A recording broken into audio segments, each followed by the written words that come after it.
Talvez o dom de voar, ou a própria levitação, tenha sido sempre o mais cobiçado dos poderes entre os santos e yogis, afetando também poderosamente o próprio imaginário comum. Por qualquer razão, o ser humano inveja a liberdade dos pássaros e deseja desprender-se do solo que o tem firmemente.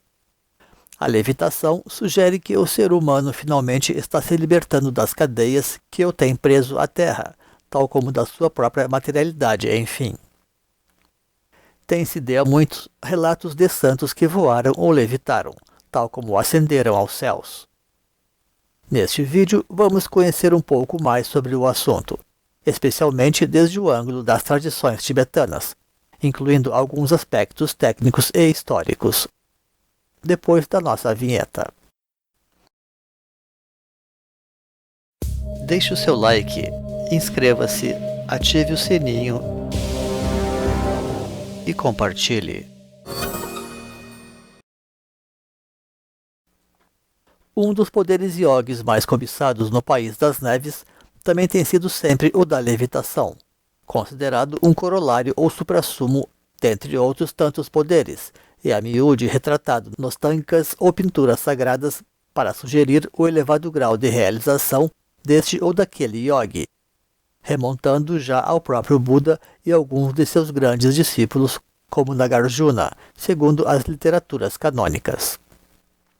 Nessas representações, o monge em voo nunca está no centro da tela, que é antes ocupada pelo próprio lama em posição contemplativa, por assim dizer. Tudo para demonstrar que tais poderes resultam meramente como um efeito colateral do desenvolvimento das técnicas espirituais, especialmente a de Mahamudra, do que trataremos brevemente na sequência. Inclusive, casais voando juntos podem ser vistos em algumas dessas imagens.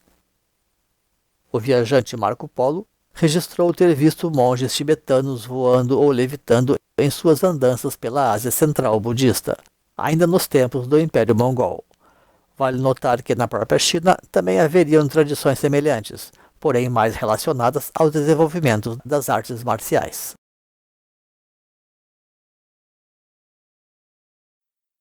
O importante aqui é entender que se trata de formas reais de voo, diferentes de outras técnicas que falam em voo de forma apenas retórica ou simbólica, como certos movimentos aéreos de artes marciais da Coreia ou da própria meditação saltitante que certas correntes místicas orientais empregam.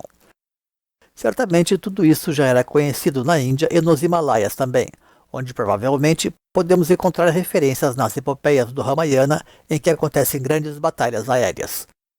Não distante disso, podem estar também os relatos bíblicos dos profetas que subiram aos céus. Fato é que os tibetanos desenvolveram vários recursos visando apurar as faculdades de levitação dos yogis. A viajante francesa Alexandra David-New testemunhou lamas tibetanos que corriam a altas velocidades, praticamente sem tocar o solo. Uma das técnicas tibetanas conhecidas consiste em caminhar pelo céu como se fosse numa trilha de montanhas. Estas e outras tantas técnicas empregam o recurso do apoio psicológico a fim de facilitar os processos, como rosários, cordas, bastões, tecidos e até mesmo tambores xamânicos. Os bastões são mais usados na levitação e ficaram muito famosos na Índia, onde algumas vezes têm ocultado mecanismos fraudulentos. Os tecidos costumam ser vistos quase invariavelmente nas mãos dos lamas voadores do Tibete, sendo muito comum se observar suas representações nos tankas já citados. No próprio Tibete, estes poderes remontariam ao pioneiro Padmasambhava e seus principais discípulos. Contudo, um dos registros mais conhecidos sobre o voo yogi está presente na autobiografia do famoso lama tibetano Milarepa, que alcançou voar após praticar as mais severas austeridades e privações, depois que o seu mestre Marpa também lhe instruiu através de uma série de grandes penitências destinadas a aplacar o karma que Milarepa acumulara ao tornar-se feiticeiro para vingar os males feitos contra a sua própria família.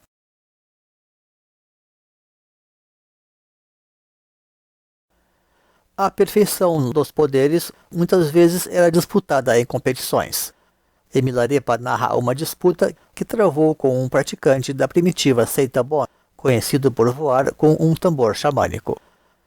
O yogi também afirma, então, que as pessoas podiam vê-lo durante os seus voos, de modo que essa faculdade já não poderia ser diretamente associada a uma yoga de sonhos, quando o praticante viaja em forma astral, sutil e invisível para outros. O voo yogi é alcançado a partir de um refinamento da própria consciência, tal como da sua liberação da forma humana convencional, e não tanto pelo translado da consciência para a esfera astral. Trata-se, assim, de um degrau acima da liberdade que pode conferir a experiência do sonho lúcido. Mesmo assim, este seria um dos treinamentos capazes de levar a tais resultados finais, tal como outras das 6 yogas de Naropa, que foi o mestre indiano de Marpa, como o yoga do corpo ilusório, o yoga da clara luz e o yoga do estado intermediário. O yoga do calor interno tem entre suas utilidades a geração de calor corporal em ambientes frios, com importantes resultados também para o próprio treinamento mental e o refinamento das energias. E o yoga da retransferência da consciência ensina a projetar a consciência em mundos mais elevados, visando obter instrução e mesmo um renascimento abençoado. Ao fim e ao cabo, as confissões de Milarepa oferecem mesmo o testemunho mais completo que tem-se sobre o voo yogi, fora dos meandros técnicos das próprias iniciações. No final, Milarepa terminou incorporando o primeiro escalão da linhagem do Rosário de Ouro da escola Kagyu de budismo esotérico. A história de Milarepa encontra-se, pois, entre as mais fascinantes e populares dentre os relatos de yogis do Tibete. Ali ele descreve em detalhes suas renúncias e austeridades extremas, como as longas passagens em cavernas ingerindo apenas urtigas bravas, a ponto dele adquirir uma pele esverdeada.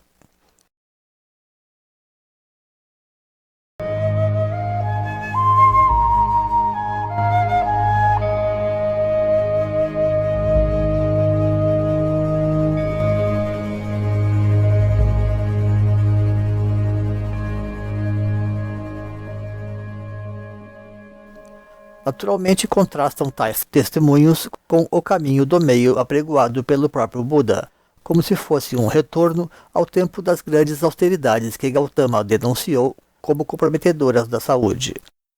Outros yogis teriam chegado aos mesmos resultados sem tamanha ascese ou austeridades. Por outro lado, também é sabido que a saúde física tampouco representaria necessariamente um fim em si mesma. A própria enfermidade joga comumente o seu papel no caminho do aprendizado espiritual. Ao lado disto, se achariam naturalmente as técnicas de Mahamudra mencionadas, as quais, dentro da própria tradição Kagyu original, tampouco demandam necessariamente um estilo de vida mais ascético. Remontando às escolas Nyingma e Bon do Tibete, o Mahamudra, ou Grande Selo, também é conhecido em tibetano como Dzogchen, ou a Grande Perfeição, assim como a Yoga ou Yoga Primordial. A rigor, não existe um consenso quanto a tais equivalências. Há quem diga que o Dzogchen surgiu pelo sincretismo realizado por Padmasambhava. De resto, as diferentes linhagens tibetanas Mahamudra originaram-se com os Mahasiddhas do Império Pala da Índia dos séculos 8 a 12 d.C., época que também corresponde aproximadamente à da formação do Tibete budista. Fenômeno este que sabidamente tampouco deixou de sofrer pressões por parte da expansão muçulmana na Índia.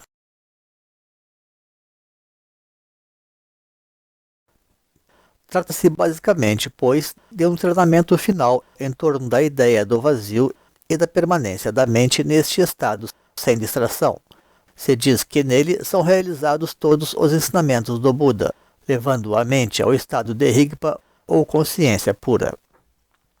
Constaria haver, na verdade, 2 tipos de Mahamudra, o dos Sutras e o dos Tantras, que se diferenciam ligeiramente em termos de método de meditação, mas que conduzem aos mesmos objetivos. O método tântrico ou esotérico é considerado como o mais avançado, estando destinado àqueles que estão melhor capacitados para trilhar uma via mais rápida de iluminação. Mas também existe a noção de que o Mahamudra representa uma terceira via filosófica distinta, mais relacionada então à prajna ou sabedoria. A síntese, enfim, que o budismo tibetano pretende ser das 2 grandes correntes históricas do budismo.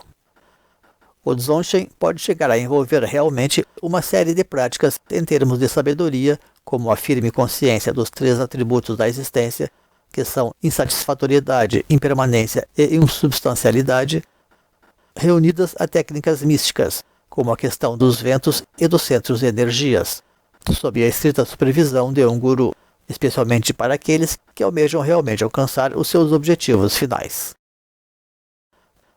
Entre as realizações finais da prática de Mahamudra, encontram-se a manifestação do corpo de arco-íris e a própria iluminação, de modo que o dom de voar também estaria mais ou menos relacionado a tais conquistas. De qualquer forma, fica patente que as técnicas do voo yogi acham-se associadas com as mais avançadas práticas do budismo, como uma conquista colateral daqueles que alcançam os mais elevados estados de consciência.